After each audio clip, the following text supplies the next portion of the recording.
नमस्कार विद्यार्थी मित्रांनो, स्पंदन अकॅडमी या शैक्षणिक चॅनलमध्ये आपल्या सगळ्यांचं मनःपूर्वक स्वागत. विद्यार्थी मित्रांनो, आज आपण इयत्ता 9वीच्या मराठीच्या पाठ्यपुस्तकातील एक होती समई या गद्यपाठाखालचा जो स्वाध्याय आहे तो समजावून घेणार आहोत. हा जो गद्यपाठ आहे हा आपण मागच्या भागांमध्येच समजावून घेतलेला आहे. तो तुम्ही संदर्भासाठी बघितलात तरी चालेल. चला, पहिला प्रश्न त्यांनी काय दिलाय बघूया. चौकटी पूर्ण करा. कोसबाडच्या टेकडीवरील समई म्हणून ओळख. मग आपण इथे उत्तर लिहिलेलं आहे अनुताई वाघ. हा काय दिलाय प्रश्न बघा. रोपट्याचा वटवृक्ष झालेली संस्था. आणि मग आपण इथे उत्तर लिहिलेलं आहे बाल ग्राम शिक्षण केंद्र. पुढचा प्रश्न बघूया. आयुष्याचा पाया भक्कम करणारे. आणि मग आपण चौकटीमध्ये म्हणजे उत्तर काय आलेलं आहे आपलं प्राथमिक शिक्षण. आणि शेवटचा प्रश्न, पहिल्या प्रश्नातला शेवटचा प्रश्न, भाकरीच्या शोधात आयुष्य गमावणारे. आणि मग आपण उत्तर लिहिलेलं आहे आदिवासी बालक. हे वस्तुनिष्ठ प्रश्न आहेत. याची अगदी अचूक उत्तर आपल्याला द्यायची असतात. जो शब्द विचारलाय तोच शब्द लिहायचा असतो आपल्याला. खालील घटनांचे परिणाम लिहा. काय म्हटलंय, पहिली घटना त्यांनी काय म्हटली आहे, अनुताईंचे निधन. आणि मग इथे परिणाम काय आहे बघा. कोसबाडच्या परिसरातील आदिवासी दुःखी झाले. पुढची घटना काय म्हटली त्यांनी, ताराबाईंनी अनुताईंचे अश्रू पुसले. आणि मग परिणाम आपण या ठिकाणी काय लिहिलंय उत्तरामध्ये बघा. डोंगरा एवढे दुःख त्यांनी फेकून दिले आणि जिद्दीने उभ्या राहिल्या. पुढची घटना आहे ताराबाईंचे निधन. आणि मग परिणाम काय आहे, अनुताई ताराबाईंच्या संस्थेच्या संचालक झाल्या. आता आपल्याला जायचं आहे प्रश्न क्रमांक 3. कार्यक्षेत्र लिहा. काय प्रश्न विचारलाय, शिक्षण क्षेत्राव्यतिरिक्त असलेली अनुताईंची कार्यक्षेत्रे. म्हणजे अजून कुठे कुठे त्यांनी कामं केलेली आहेत. मग 4 चौकटी दिल्यात. पहिल्या चौकटीत आपण लिहिलंय बालकल्याण, नंतर आहे महिला विकास, नंतर आहे अंधश्रद्धा निर्मूलन आणि नंतर आहे आरोग्य. या 4 क्षेत्रांमध्ये सुद्धा अनुताईंनी केलेलं काम खूप प्रचंड आहे, मोठं आहे. चला, आता प्रश्न क्रमांक 4. शिक्षण क्षेत्रातील कार्यकर्त्यांना कोसबाडच्या टेकडीचं सातत्याने आकर्षण राहिलं. प्रश्नाचं स्वरूप काय आहे, का ते लिहा. मग आता याचं उत्तर आपण काय लिहिलंय बघा. शिक्षण सर्वांगीण असले पाहिजे, ते एकांगी असता कामा नये. तसेच केवळ चाकोरीबद्ध रीतीने न शिकवता अनेक प्रयोग केले पाहिजेत. असा दृष्टिकोन बाळगून अनुताईंनी कोसबाड टेकरी परिसरात कार्य केले. त्यांच्या या कार्याविषयी अनेकांना कुतूहल होते. म्हणून शिक्षण क्षेत्रातील कार्यकर्त्यांना कोसबाडच्या टेकडीचे सातत्याने आकर्षण राहिले. असं मुद्देसूद उत्तर आपण लिहिलेलं आहे. चला, पुढचा प्रश्न काय दिला आहे, का ते लिहा मधला. अनुताईंच्या कामाला प्राथमिक अवस्थेत विरोध झाला. प्राथमिक अवस्थेत म्हणजे सुरुवातीच्या काळात. उत्तर काय लिहिलंय बघा आपण.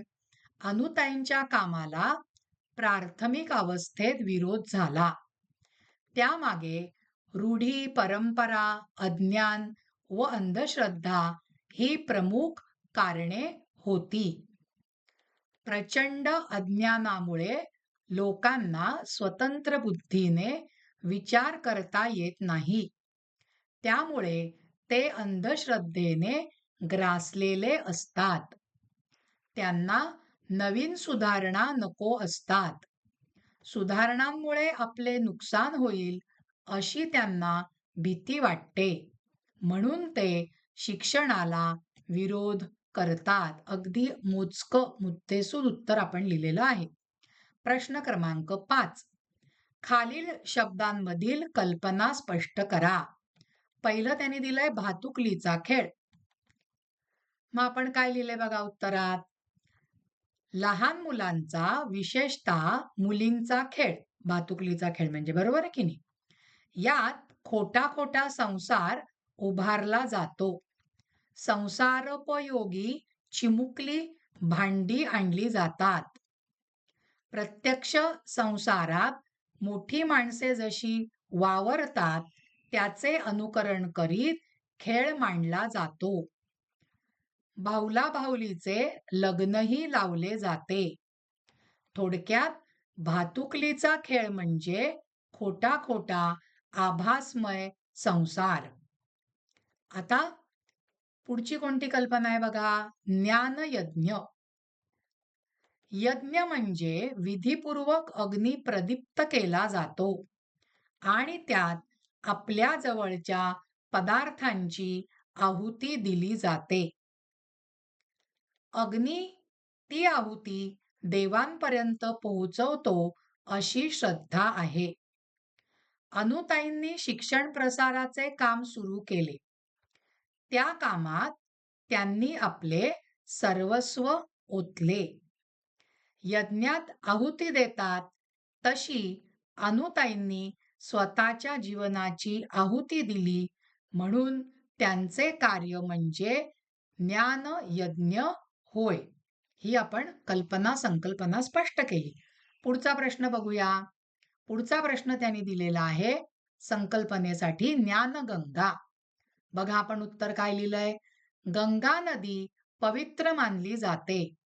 गंगेमध्ये स्नान केल्याने पुण्य मिळते आणि पाप नाहीसे होते अशी आपली श्रद्धा आहे. अनुताईंनी आदिवासी बालकांपर्यंत शिक्षण नेले. एक प्रकारे त्यांचे जीवन अनुताईंनी पवित्र केले, म्हणून त्यांच्या कार्याला लाक्षणिक अर्थाने ज्ञानगंगा म्हटले गेले. प्रतिकात्मक अर्थाने आपण त्याला ज्ञानगंगा म्हटलंय. पुढची कल्पना काय आहे. पाऊलखुणा. या शब्दाचा शब्दशः अर्थ चालताना वाटेवर निर्माण झालेल्या पावलांच्या खुणा. त्या खुणांवरून कोण चालत गेले हे सांगता येते. म्हणजे एखाद्या जनावराचे ठसे आहेत का माणसाचे ठसे आहेत आपण ते सांगू शकतो. अनुताईंनी शिक्षण प्रसाराचा जो मार्ग स्वीकारला तो मार्ग आणि त्यांनी काय काय केले ते त्यांचे कार्य या गोष्टी म्हणजे त्यांच्या पाऊलखुणा आहेत. या पाऊलखुणा जपल्या पाहिजेत. चला आता पुढचा प्रश्न वस्तुनिष्ठ आलेला आहे, दीर्घोत्तरी नाहीये. खालील शब्दसमूहांसाठी एक शब्द लिहा. व्रताने स्वतःला बांधणाऱ्या. काय म्हणायचं त्याला. व्रतस्थ. शब्दसमूहाबद्दल एक शब्द. जी मुलं स्कॉलरशिपला बसली असतील त्यांना माहितीये की हा प्रकार कसा असतो. अनेक शब्दांचा अर्थ काढून एकच शब्द लिहायचा. नेमाने स्वतःला बांधणारा. नेमामध्ये नेमस्थ. गावातील रहिवासी, ग्रामस्थ आणि तिराहिताच्या भूमिकेतून बघणारा त्याला काय म्हणायचं. तटस्थ. उत्तर लक्षात येत आहेत विद्यार्थी मित्रांनो तुमच्या. चला आता पुढचा प्रश्न त्यांनी दिलेला आहे काय बघूया. खाली दिलेल्या शब्दांचा उपसर्ग बदलून विरुद्धार्थी शब्द लिहायचा आहे. म्हणजे विरुद्धार्थी शब्द लिहायचा आणि उपसर्ग बदलायचा आहे. त्यांनी उदाहरण दिलंय बघा. सापेक्ष. बरोबर आहे. सा हा उपसर्ग आहे. आता इथे त्यांनी विरुद्धार्थी शब्द लिहिताना उपसर्ग बदलला. निरपेक्ष. निर असा उपसर्ग आला. दुसरं उदाहरण त्यांनी दिलंय अनावृष्टी. त्याच्या विरुद्ध अतिवृष्टी. अनावृष्टी म्हणजे पाऊसच नाही, अतिवृष्टी म्हणजे भरपूर पाऊस. मग आता आपल्याला काय प्रश्न दिलेत बघा. अनाथ. मग उपसर्ग बदलून त्याचा आपण इथे काय लिहिलेला आहे विरुद्धार्थ. सनाथ. दुसरं आहे दुष्चिन्ह म्हणजे वाईट चिन्ह. आपण उत्तर काय लिहिलंय. सुचिन्ह. सु म्हणजे चांगले सुपीक आणि त्याच्या विरुद्ध मग आपण काय लिहिलंय उपसर्ग बदलून नापीक. पुढचं बघा एकमत. आपण काय लिहिलंय उपसर्ग बदलून विरुद्धार्थ दुमत. त्याच्यानंतर पुरोगामी. आपण काय लिहिलेलं आहे उत्तराता विरुद्धार्थी उपसर्ग बदलायचा आहे प्रतिगामी. स्वदेशी आपण काय लिहिलेलं आहे परदेशी. त्याच्यानंतर विजातीय. वि म्हणजे विरुद्ध जातीचा. सजातीय आपल्याच गटातला आपल्याच जातीचा. आरोह आणि आपण उपसर्ग बदलून काय लिहिलंय अवरोह. दीर्घायुषी भरपूर आयुष्य असलेला, अल्पायुषी कमी आयुष्य असलेला. चला आता महत्वाचा प्रश्न आला विद्यार्थी मित्रांनो स्वमत. पहिला प्रश्न काय दिलाय बघा. अनुताई वाघ यांना दिलेल्या समयीच्या उपमेची सार्थकता तुमच्या शब्दात लिहा. बघा बरं आपण उत्तर काय लिहिलंय. समयीचा प्रकाश मंद शांत स्निग्ध असतो. तिच्या प्रकाशात मनाला शांती मिळते, मन निवांत होते. ती गाभारा उजळवून टाकते. त्या प्रकाशात शांत स्तब्ध बसून देवाचे नाव घ्यावेसे वाटते. मग आता समयीची उपमा दिलेली आहे. मग आता अनुताईंचं काय आहे जीवन बघा. अनुताईंचे व्यक्तिमत्व समयीसारखे होते. त्यांच्याजवळ भपका डामडौल नव्हता. मुलांवर रागावून त्यांना दम देणाऱ्या नव्हत्या. त्यांना आदिवासी मुलांबद्दल खूप माया व जिव्हाळा होता. त्यामुळे आदिवासी मुलांना अनुताईंच्या सहवासात मायेची ऊब मिळायची. अनुताईंचा सहवास त्या मुलांना समयीसारखाच स्निग्ध वाटायचा. म्हणून अनुताईंना दिलेली समयीची उपमा यथार्थ आहे म्हणजे योग्य आहे. चला आता शेवटचा प्रश्न काय आहे स्वमत मधला. समयी हे सातत्याचे संयमी वृत्तीचे आणि सामर्थ्याचे प्रतीक आहे. या विधानाबाबत तुमचे मत स्पष्ट करा. आपण काय लिहिले उत्तर बघूया. समयी देवाजवळ लावली जाते.